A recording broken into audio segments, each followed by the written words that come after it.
Passa dia brilho de solo na Piedra Plata aproveitar dia para inaugurar um parque de recreio. Assim, aqui é celebrado em grande na celebração.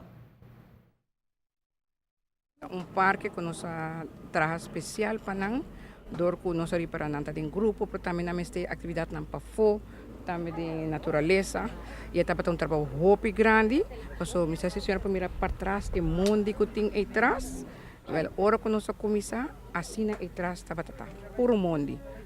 Então, junto com outro colega, nós sabemos com ideia, vamos trabalhar algo. Nós começamos com Aruba Dut, aí passa Aruba Dut a comissão, nós grab a chance mesora.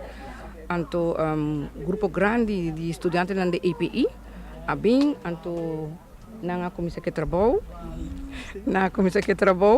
então, junto com nós trabalhamos hopi duro, cortando toda mata, então, formando nang bonita.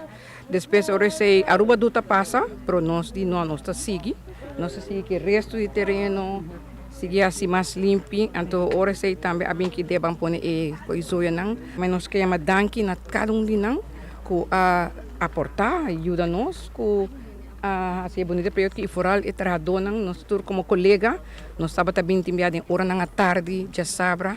Trabalho hopi duro, pero nós está hopi satisfeito com o resultado. Na tour grupo nós temos 12 clientes, com 2 líderes, na idade começar de 16 anos, e nós não temos grensleeftijd.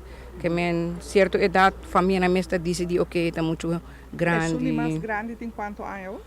Vai ser 70, primeiro nós está ajudando para por já ter habilidade, e nós ajudamos a trabalhar de casa, dus lavar bari. Nós temos grupo de lava panha, nós temos grupo de dobla panha, nós sabemos para foco também corta mata, chapi, morrer mata tem grupo de lava panha, também nós fazemos handarbeid com e isso não com tiki masalah, nós temos lugar que é mais snoezelruimte, também tem grupo social, tem grupo que também cana, que é mais nanta hopi bezig aqui na nível.